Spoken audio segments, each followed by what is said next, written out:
যে ফেব্ৰুৱাৰী মাহ নহলে মাৰ্চৰ প্ৰথম ভাগতেই আমি অসম পুলিচৰ কনিষ্টবল সকলৰ পৰীক্ষাৰ ৰিটেন টেষ্টৰ কাম আমি সমাপন কৰিম। নমস্কাৰ বন্ধুসকল, কি খবৰ? আশা কৰোঁ ভালে আছে। বন্ধুসকল, এটা বহুত ভাল খবৰ লৈ আহিছোঁ আপোনালোকৰ মাজলৈ।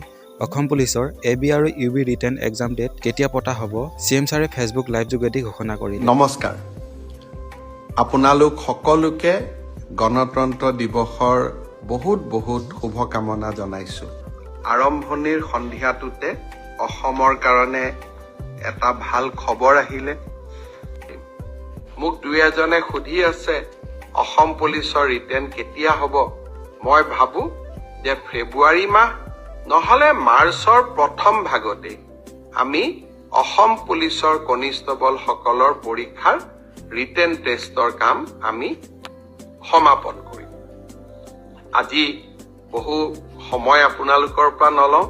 বন্ধুসকল, আপোনালোকে গম পালে যে ফেব্ৰুৱাৰী বা মাৰ্চ মাহত ৰিটেন এক্সাম পতা হ'ব। ইয়াৰ পিছত বন্ধুসকল finally SSC GD admit card আহি গ'ল। এতিয়ালৈকে যদি আপোনালোকে এডমিট কাৰ্ড চেক কৰা নাই তেনেহ'লে এতিয়া চাই লওক, তলত লিংক দিয়া আছে, আপোনালোকে চেক কৰি লওক। এতিয়া বহুত কেণ্ডিডেটে মোক সুধিছিল যে এপ্লিকেশ্যনখন ৰিজেক্ট হোৱাৰ পিছত আকৌ ৰিএপ্লাই কৰা কিবা উপায় আছে নেকি। ৰিজেক্ট হোৱা এটাই কাৰণ, ফটোখনৰ কাৰণে। ৰিজেক্ট হওঁতে চবৰে মোবাইলত SMS আহিছিল ফটোখন আপলোড কৰিবলৈ। কিছুমানে চাগে ধ্যান নিদিলে, সেইকাৰণে এপ্লিকেশ্যনখন ৰিজেক্ট হ'ল। তেতিয়াই যদি আপোনালোকে ৰিএপ্লাই কৰা হ'লে এতিয়া হয়তো একচেপ্ট কৰিলেহেঁতেন। বাকী যি কি নহয়, যাৰ এপ্লিকেশ্যন একচেপ্ট হৈছে তেওঁলোকে ভালকৈ পঢ়ি থাকক।